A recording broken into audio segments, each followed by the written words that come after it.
विश्वास और इंतजार एक सच्ची प्रेम कथा। दोस्तों, आपसे मेरा विनम्र निवेदन है कि इस कहानी को बिना स्किप किए हुए अंत तक सुनना, तब कहानी समझ आएगा। यह विश्वास और इंतजार पर आधारित सच्ची कहानी है। सुबह से हो रही हल्की हल्की बूंदाबांदी ने तेज बारिश का रूप ले लिया था। बारिश की आवाज से शेखर की नींद खुल गई। कुछ देर वो बिस्तर पर यूं ही अलसाया सा लेटा रहा। थोड़ी देर बाद उठा। उसने किचन में जाकर कॉफी बनाई और कॉफी का मग लेकर बाहर बालकनी में आ गया।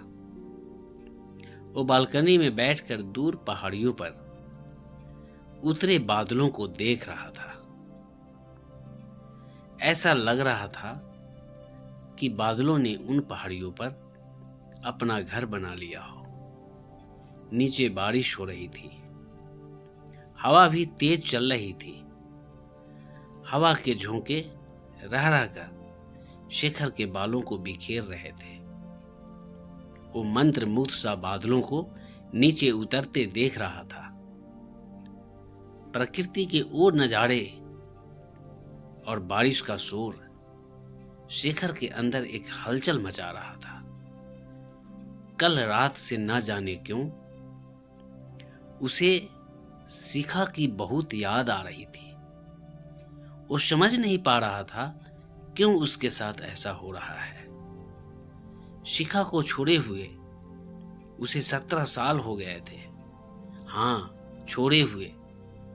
उससे शादी न करने का फैसला शेखर ने ही तो लिया था और छोड़ दिया था शिखा को उसकी किस्मत के भरोसे। उसने एक बार भी नहीं सोचा गरीब अनाथ शिखा उसके बिना कैसे जिएगी। आज शिखा को याद करके वो अपने दिल को काबू नहीं कर पाया और बह जाने दिया उसने खुद को शिखा की यादों में। रिवाइंड होती यादों की रील कॉलेज के दिनों में पहुंचकर रुकी, जहां से शेखर एक बार फिर यादों के ट्रैक पर आगे चल पड़ा। हल्के नीले रंग की डेनिम की जीन्स और सफेद टी शर्ट पहने, हाथ में गिटार लिए शेखर फ्रेशर्स पार्टी में गाना गा रहा था। और एक गाना न जाने कितनी लड़कियों के दिल को धड़का गया था। हर वो लड़की जो उसे गाते हुए देख रही थी, उसे लग रहा था ये गाना शेखर उसके लिए गा रहा है। जूनियर तो जूनियर, सीनियर्स भी इस गाने में खो गए थे। लड़के लड़कियां सब, उनके युवा दिल में हलचल मच गई थी। प्रोग्राम खुले मैदान में हो रहा था। मौसम सुहाना था। गनीमत थी बारिश नहीं हो रही थी, जबकि जुलाई आखिर में कब बारिश हो जाए कोई ठिकाना नहीं होता।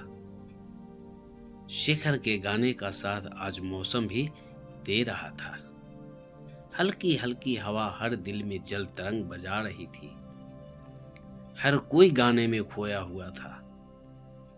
गाना खत्म होते ही तालियों से सारा मैदान गूंज उठा। लड़के जहां सीटी बजा रहे थे, वहीं लड़कियां वंस मोर का शोर मचा रही थी। एक बार फिर शेखर ने माइक संभाला और गिटार हाथ में लेकर फिर से उसी गाने की राग छेड़ दी। हर किसी की नजर शेखर पर थी, लेकिन शेखर की नजरें उस लड़की पर टिकी थी जो देख तो उसी को रही थी, लेकिन कहीं खोई हुई थी। वो बहुत ही साधारण सा सूट पहनी थी। कमर तक लंबी चोटी उसने बाएं कंधे पर आगे की ओर डाल रखी थी। रंग गोरा था, लेकिन चेहरा साधारण था। वो किसी सोच में डूबी थी। शेखर एक टक उसी को देख रहा था। एक आकर्षण था उसकी आंखों में, जिसमें शेखर गाना गाते गाते खो गया था। पार्टी खत्म होते होते 7 बज गए। अब हर किसी को घर जाने की जल्दी थी। आसमान पर बादल भी छाने लगे। शिखा सीने से बैग चिपकाए घर की ओर चल दी। चाल में स्वाभाविक रूप से तेजी आ गई थी। कुछ दूर बढ़ते ही बारिश तेज हो गई। शिखा बारिश से बचने के लिए शेड में जाने के लिए सोच ही रही थी कि तभी शेखर की गाड़ी एकदम उसके पास आकर रुकी।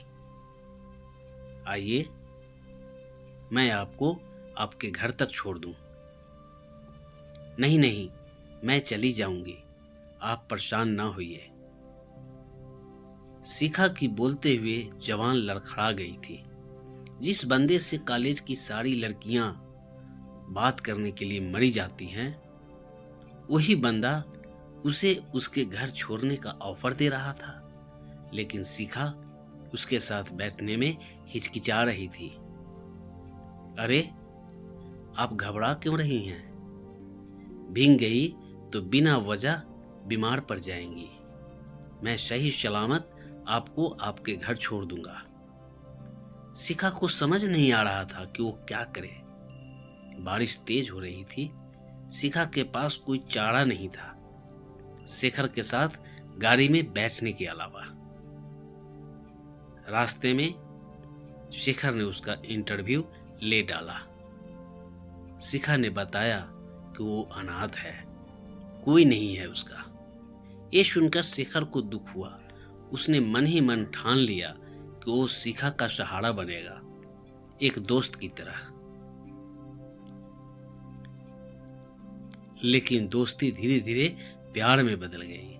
शिखा की जिंदगी में शेखर का आना उसको एक अलग ही दुनिया में ले गया, जहां जाकर वो सब कुछ भूल गई कि वो एक गरीब और अनाथ है, अनाथालय में पली बढ़ी है। भूल गई कि शेखर एक अमीर घर का लड़का है। शेखर आकाश है तो वो धरती। और सबसे बड़ी बात, वो ये भूल गई कि आकाश और धरती का मिलन कभी नहीं होता। हाँ, क्षितिज पर उनके मिलने का आभास मात्र होता है। वास्तविकता तो यही है कि वो कभी मिल नहीं सकते। शिखा के लिए शेखर पूरी दुनिया थी, लेकिन शेखर के लिए शिखा के अलावा भी एक दुनिया थी, उसका परिवार। शेखर जानता था उसके घर वाले शिखा को कभी स्वीकार नहीं करेंगे, फिर भी उसे अपनी किस्मत पर भरोसा था। भरोसा इस बात का कि वो अपने मम्मी पापा का इकलौता बेटा है, इसलिए वो अपने प्यार को अपना बनाने के लिए उनको तैयार कर लेगा।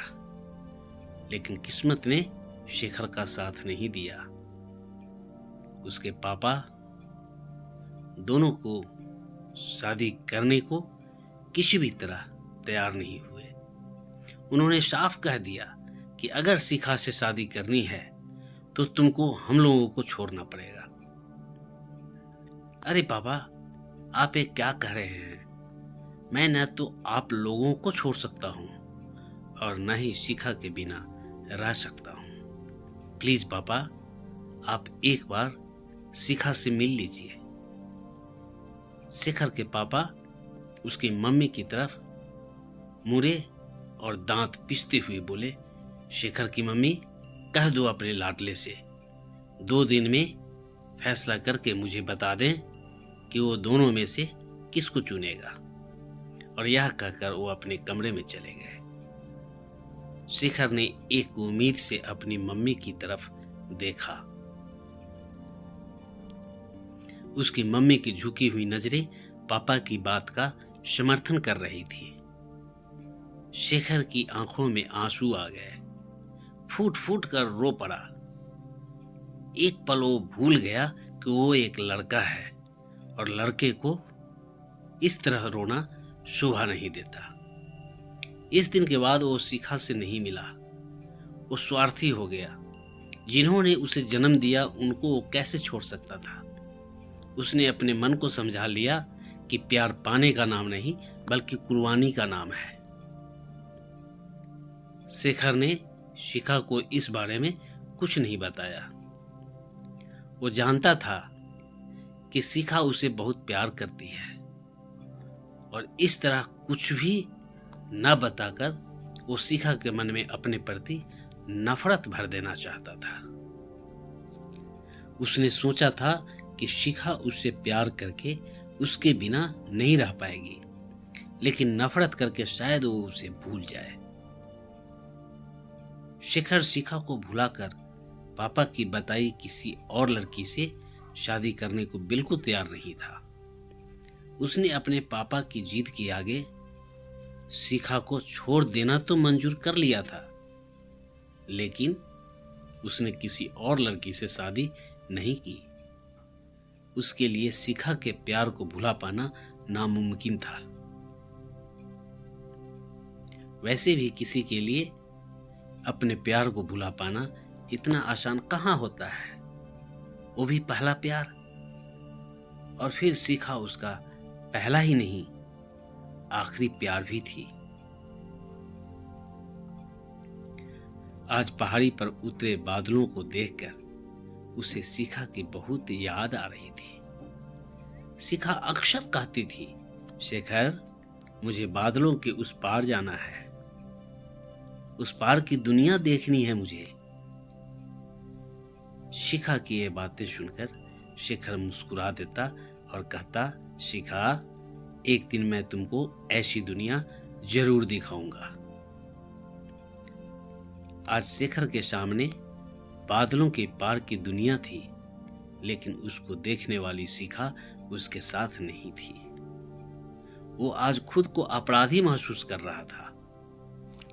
शिखा से दूर होने के बाद उसने कभी शिखा का हाल लेने की कोशिश नहीं की। फिर आज उसे शिखा की याद क्यों आ रही थी? पूरे 17 साल हो गए थे। रह रहकर एक गाना उसे याद आ रहा था, जिसे शिखा अक्सर गुनगुनाती थी। ये गाना याद आते ही शेखर तड़प उठा। उसे शिखा की वो उम्मीदें याद आ गई जो ये गाना गाते समय उसकी आंखों में हुआ करती थी। वो शिखा की तरफ से जितना ध्यान हटाने की कोशिश करता, उतना ही शिखा को भोला चेहरा उसकी आंखों के आगे आ जाता। बारिश अब कुछ कम हो गई थी। नीचे चारों तरफ पानी ही पानी था। पानी शेखर की आंखों में भी था। आंख बंद करते ही 2 बूंद उसके गालों पर लुढ़क गईं। शेखर का दिल कह रहा था कि उसे एक बार शिखा से मिलना चाहिए, लेकिन कैसे और क्यों? वो भी इतने सालों बाद।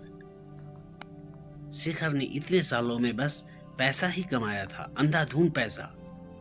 उसके पापा को भी तो बस पैसा ही चाहिए था। शेखर पैसा कमाने का मशीन बन गया।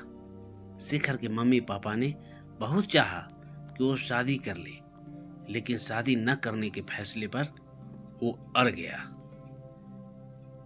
शेखर को शिखा की यादें जब बेचैन करने लगी तो उसने अपना फोन निकाला। शिखा का नंबर उसके पास नहीं था। तभी उसे अनाथालय की याद आई। यहीं तो रहा करती थी शिखा। अनाथालय का नंबर तो उसे मिल गया, लेकिन उसके दिमाग में उधेर बूंद थी कि क्या अनाथालय से उसे शिखा का नंबर मिल पाएगा। पता नहीं अब शिखा वहां रहती भी है या नहीं, लेकिन उसे ज्यादा मेहनत नहीं करनी पड़ी। अनाथालय वालों ने शिखा का पता और फोन नंबर बता दिया। शिखा का नंबर मिलते ही वो खुद को शिखा के करीब महसूस करने लगा, लेकिन उसका नंबर मिलाने में शिखर के हाथ कांप रहे थे। दिल की धड़कनें तेज हो गई। पूरा नंबर मिलाते मिलाते उसको अपनी धड़कनें साफ सुनाई दे रही थी। उसने झट से फोन काट दिया और माथे पर उभर आई पसीने को नन्ही नन्ही बूंदे को उसने पूछा। 2-3 बार ऐसा ही करता रहा। बार बार शिखा का नंबर मिलाता और बार बार काट देता। आखिर में मन को मजबूत करके नंबर मिला ही दिया। लगातार घंटी बजती रही। शेखर फोन काटने वाला ही था कि उधर से किसी बच्ची ने हेलो बोला। शिखा की जगह एक बच्चे की आवाज सुनते ही शेखर हड़बड़ा गया। कहीं न कहीं उसके दिल को धक्का सा लगा। क्या मैं शिखा जी से बात कर सकता हूँ? आप कौन बोल रहे हैं अंकल? मैं शिखा जी का मित्र हूँ। हम कॉलेज में साथ पढ़ते थे। कहीं आप शेखर अंकल तो नहीं बोल रहे हैं? हाँ, मैं ही हूँ। अचानक एक बच्ची के मुंह से अपना नाम सुनकर शेखर चौंक गया। उसे समझ नहीं आ रहा था कि वो उस बच्ची से कैसे पूछे कि वो कौन है, जबकि वो जान रहा था सब, लेकिन मन का एक कोना उस सच्चाई को स्वीकार नहीं करना चाह रहा था।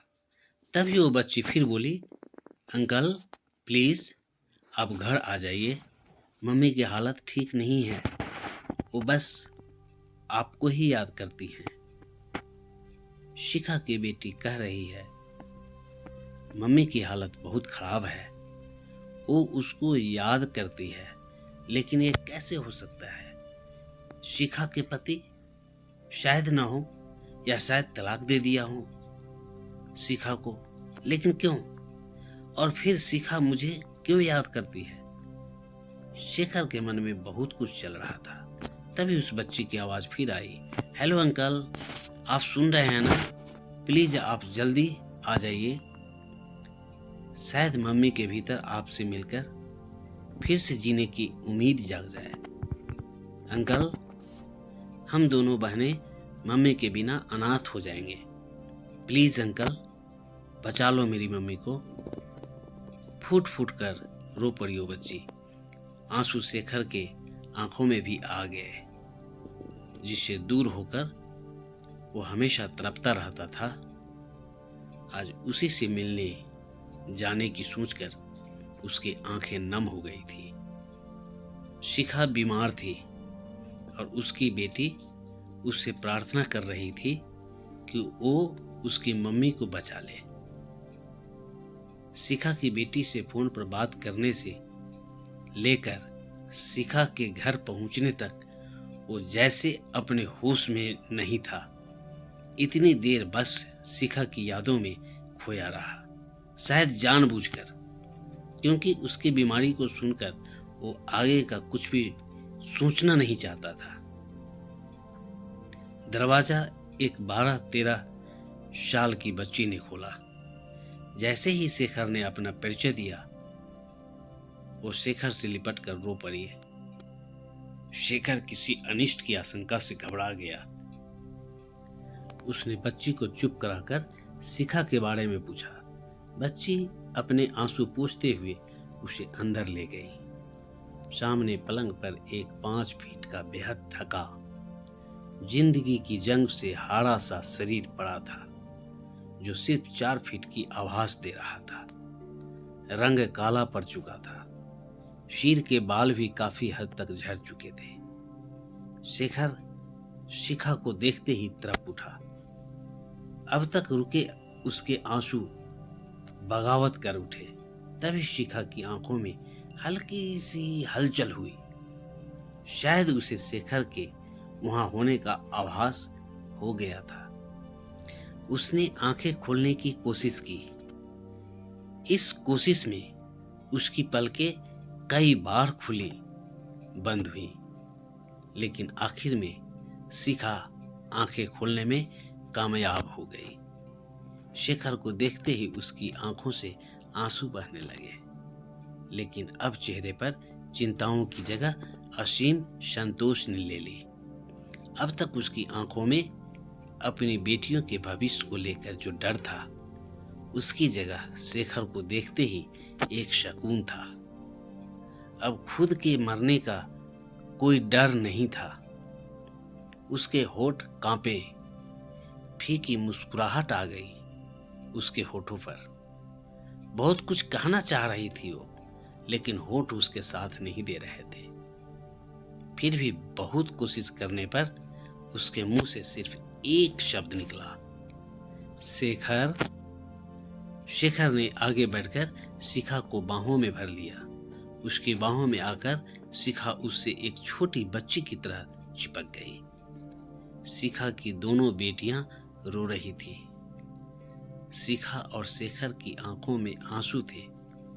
थोड़ी देर में शेखर को वहां शिखा की बेटियों के होने का आभास हुआ।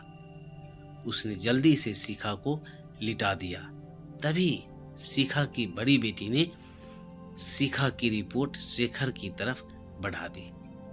कुछ पल शेखर शिखा की बेटी के हाथ में पकड़ी उस रिपोर्ट को देखता रहा, जिसे खोलकर अंदर से देखने की हिम्मत फिलहाल उसमें नहीं थी। वो शिखा को देखकर जो समझ रहा था, उसकी रिपोर्ट देखकर हकीकत का सामने कैसे कर सकता था। अंदर ही अंदर वो टूटता जा रहा था, लेकिन फिर भी उसके आगे 3 जिंदगी थी जो उस पर आस लगाए थी। ऐसे में उसे संभालना ही था खुद को। शिखर ने कांपते हाथों से रिपोर्ट ले ली, लेकिन उसको खोलकर देखने में उसे काफी समय लगा। इस बीच वहां ऐसा सन्नाटा छाया था जिसका शोर वो चारों अपने भीतर सुन रहे थे। रिपोर्ट देखते ही शेखर की आशंका सही हो गई। शिखा को वास्तव में कैंसर ही था, ब्रेस्ट कैंसर। एक ब्रेस्ट हटाया जा चुका था। सरकारी अस्पताल में हुआ था ऑपरेशन, लेकिन उसके बाद होने वाली केमोथेरेपी कष्टकारी थी। हालांकि सरकारी अस्पताल में शिखा का इलाज चल रहा था, लेकिन काफी समय से वो चलने फिरने में असमर्थ हो गई थी, तो बाकी की केमोथेरेपी नहीं हो पाई थी। बेटियां कैसे मैनेज करती सब? बच्चियां ही तो थी वो। लेकिन शेखर के आ जाने से दोनों बच्चियों की आंखों में एक आशा की किरण नजर आ रही थी। शेखर ने कुछ फोन किए और शिखा को गोद में उठाया और दोनों बच्चियों को लेकर पहले तो सरकारी अस्पताल में शिखा के डॉक्टर से मिला। उनसे ट्रीटमेंट की फाइल लेकर शहर के सबसे बड़े कैंसर अस्पताल में शिखा को एडमिट करा दिया। इस सब के लिए उसको पैसा पानी की तरह बहाना पड़ा, जो उसके लिए मामूली बात थी। बिना पैसे के न तो सरकारी अस्पताल का डॉक्टर ट्रीटमेंट की फाइल देता और न ही इतने बड़े कैंसर अस्पताल में इतनी जल्दी शिखा को एडमिट कराया जा सकता था। इतना करते करते वो पूरी तरह थक चुका था। शिखा आईसीयू में थी और वो दोनों बच्चियों को कुछ खिलाने पिलाने ले गया, लेकिन पूरी समय शेखर के दिमाग में बस एक ही सवाल कौंधता रहा कि शिखा के पति कहाँ हैं। तीनों आईसीयू के बाहर रिसेप्शन में आकर बैठ गए। एसी चल रहा था। शिखा की छोटी बेटी शेखर की गोद में सिर रखकर सो चुकी थी। शेखर की गोद में आकर एक सुकून था उसके चेहरे पर। शेखर के दिमाग में बस एक ही सवाल उथल पुथल मचाए हुए था। आखिर उसने शिखा की बड़ी बेटी से पूछ ही लिया, बेटी तुम्हारे पापा कहाँ हैं? पापा नहीं है वो। मतलब? अंकल, हम दोनों बहनें अनाथ थीं। मम्मी ने अनाथालय से गोद लिया है हमें। क्या? शेखर की आवाज में आश्चर्य मिश्रित खुशी थी, लेकिन तभी उसके मन के एक कोने में कुछ सवाल उठे कि शिखा के पति कहाँ हैं? उसने बच्चियों को गोद क्यों लिया?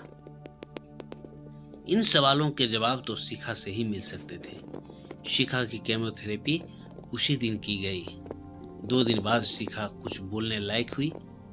शरीर पहले ही खोखला हो चुका था, लेकिन अब शेखर को देखने के बाद उसके अंदर जीने की इच्छा जाग गई थी। शेखर प्यार था उसका, और आज उसका प्यार, उसका शेखर उसके पास था, तो कैसे उसे छोड़कर जा सकती थी? शेखर शिखा का हाथ पकड़कर उसके पास बैठ गया दोनों एक दूसरे को बस एकटक देख रहे थे। दोनों के लब खामोश थे, लेकिन उनकी आंखों से बह रहे आंसू एक दूसरे से बातें कर रहे थे। अगले दिन शिखा हॉस्पिटल से डिस्चार्ज हो गई। 20 दिन बाद फिर आना था चेकअप के लिए।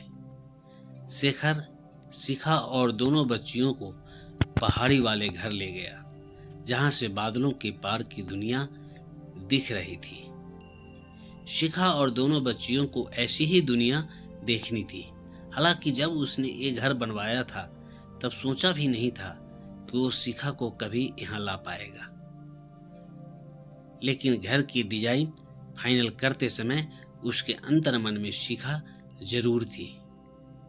2-3 दिन बाद शेखर ने शिखा की दोनों बेटियों को बोर्डिंग में डाल दिया।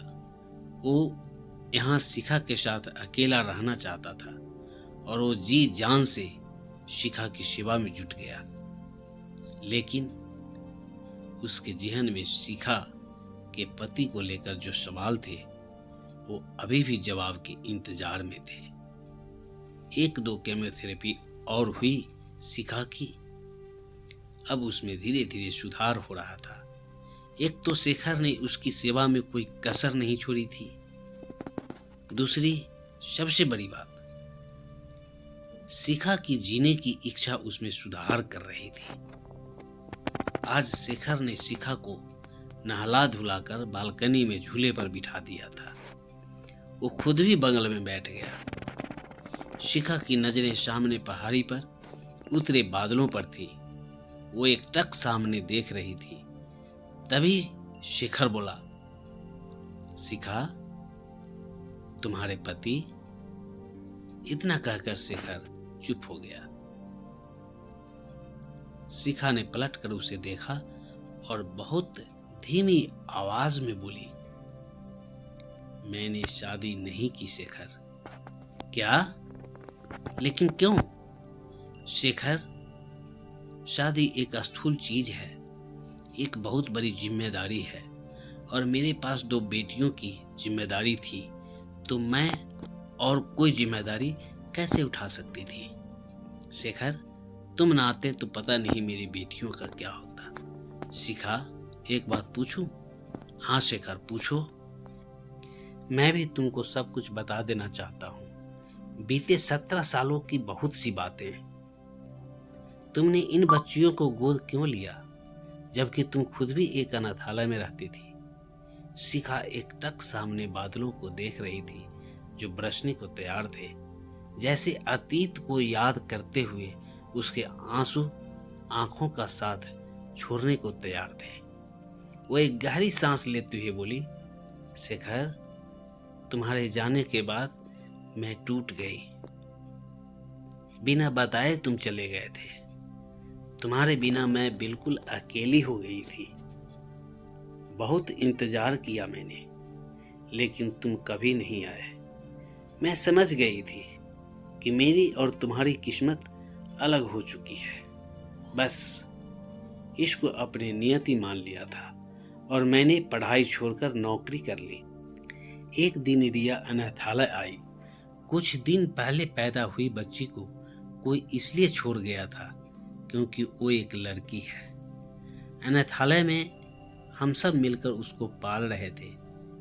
फिर 1 साल बाद एक और बच्ची आई, जिया। दोनों बच्चियां हमारे लिए एक खिलौना सी थी। शिखा ने एक गहरी सांस ली।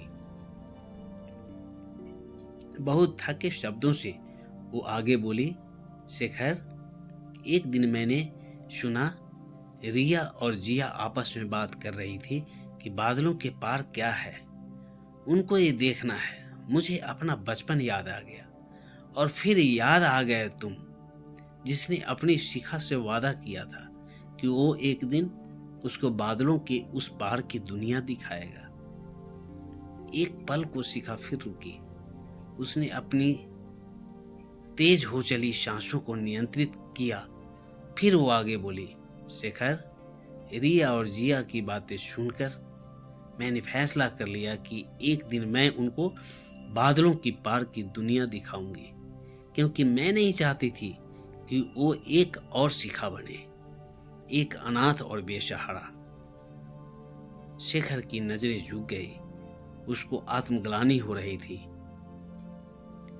मैं नौकरी करती ही थी तो दोनों को अनाथालय से गोद लेकर एक किराए के घर में रहने लगी। मैं रिया और जिया के माथे से चिपका गरीब और अनाथ का लेबल हटाना चाहती थी, लेकिन एक बार फिर मेरी उम्मीदों का फैसला मेरी किस्मत को करना था। और देखो, मुझे कैंसर हो गया। मैं मरना नहीं चाहती थी, शायद इसलिए ईश्वर ने तुमको मेरे पास भेज दिया। अब मुझे ना अपनी बेटियों की चिंता है और ना ही अपने मर जाने का दुख। शेखर शिखा के अंतिम शब्द सुनकर तड़प उठा। उसने शिखा के मुंह पर हाथ रख दिया। वो शिखा को अपने सीने से लगाते हुए बोला, प्लीज शिखा, ऐसा ना बोलो। मैं अब तुमको कहीं नहीं जाने दूंगा। तुम हमेशा मेरे पास रहोगी। अब हमें कोई जुदा नहीं कर सकता, हमारी किस्मत भी नहीं। शिखा कसकर शिखर से चिपक गई और दोनों खुशी खुशी फिर से अपने जीवन को जीने लगे। दोस्तों, अगर हमारे वीडियो की कहानी आप सभी को अच्छा लगता है तो please KS story video channel को सब्सक्राइब, लाइक जरूर करें, वीडियो शेयर भी करें और हाँ, आप हमें अपना बेस्ट सुझाव कमेंट के द्वारा जरूर दें। धन्यवाद।